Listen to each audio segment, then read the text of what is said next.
देश की विपक्षी पार्टी कांग्रेस ऑपरेशन सिंदूर की सफलता पर कई सवाल उठा रही है।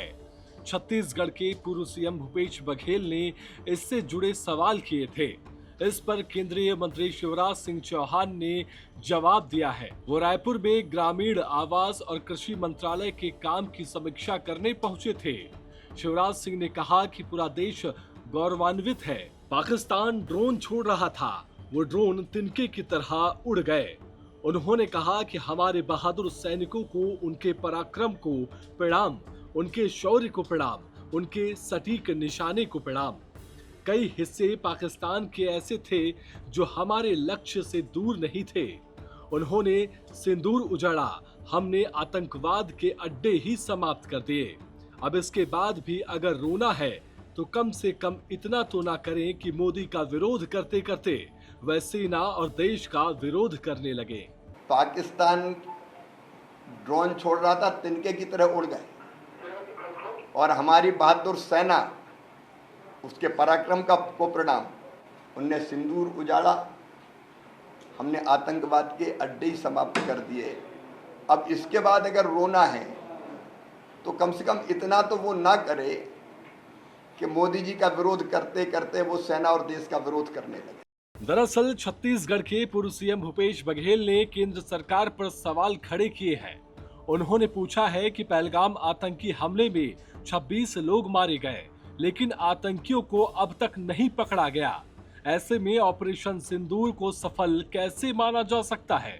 पाकिस्तान से कौन कौन से वादे किए गए? दरअसल दिल्ली में प्रेस कॉन्फ्रेंस में भूपेश बघेल ने कहा कि पहलगाम आतंकी हमले के बाद भारतीय सेना ने वीरता और संकल्प का परिचय देते हुए आतंकियों को करारा जवाब दिया, लेकिन इसके तुरंत बाद अमेरिकी राष्ट्रपति का युद्ध विराम की घोषणा करना कई शंकाओं को जन्म देता है। आज पूरे देश में जो घटनाक्रम घटी है, 22 अप्रैल से लेकर आज तक, जहां हमारे 26 लोगों की जान गई, पूरा देश उद्वेलित था कि आतंकवाद को समाप्त कर दिया जाए और उस दिशा में कांग्रेस पार्टी ने भी समर्थन दिया। सरकार जो भी कदम उठाए हम उनके साथ हैं। सरकार ने कदम भी उठाए, सेना से एक खुली छूट उन्होंने दी और हमारे सेना ने आतंकी ठिकानों को नेस्त नाबूद किया। लेकिन उसके बाद जिस प्रकार से ट्रंप का जो ट्वीट आया है, वो सब हम सबको चौंकाने वाला है। सभी अचंभित हैं और इससे बहुत सारे सवाल हम सब के मन में हैं। क्या हमने ट्रंप के जो बयान आए उससे हमने मध्यस्थता स्वीकार कर ली? क्या शिमला समझौता अब रद्द हो गए? हम लड़ाई आतंकवाद के खिलाफ लड़ रहे थे, यहाँ कश्मीर इस मामले में बीच में आ गया। ये बहुत सारे सवाल हैं और इसलिए कांग्रेस पार्टी ये मांग करती सरकार से। आपको बता दें कि केंद्रीय कृषि, किसान कल्याण और ग्रामीण विकास मंत्री शिवराज सिंह चौहान और मुख्यमंत्री विष्णुदेव साय मंगलवार की सुबह रायपुर में मंत्रालय पहुंचे। यहां पंचायत, ग्रामीण विकास एवं कृषि विभाग की समीक्षा की गई। बैठक में उप मुख्यमंत्री विजय शर्मा और कृषि मंत्री रामविचार नेताम मौजूद रहे। मनरेगा, प्रधानमंत्री आवास योजना, प्रधानमंत्री ग्राम सड़क और कृषि विभाग की योजनाओं के कामकाज को लेकर बातचीत की गई।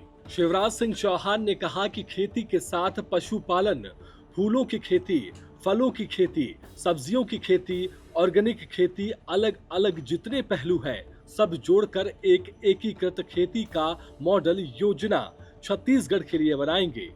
शिवराज ने कहा कि छत्तीसगढ़ के लिए सड़कें प्रधानमंत्री ग्राम सड़क योजना के चौथे चरण में जो चिन्हित कर लिए गए हैं, उन सड़कों के लिए भी राष्ट्रीय स्वीकृत करने का काम हम करेंगे। नक्सल प्रभावित जो परिवार है उनके लिए सूची में नाम नहीं है, तो उनके लिए भी अलग आवास की कुछ व्यवस्था होनी चाहिए ताकि हम देख के उन पीड़ित परिवारों को और आत्मसमर्पित जो हमारे साथी या नक्सलवाद का रास्ता छोड़ा उनके लिए भी मकान दें। तो 15,000 मकान उसके लिए भी हमने आवंटित किए। बहरहाल भूपेश बघेल के उठाए गए सवालों पर शिवराज सिंह चौहान के जवाब को आप किस तरह से देखते हैं, कमेंट कर हमें बताएं और ऐसी ही अन्य खबरों के अपडेट के लिए हमारे YouTube चैनल खबर विभाग को तुरंत सब्सक्राइब कर लें।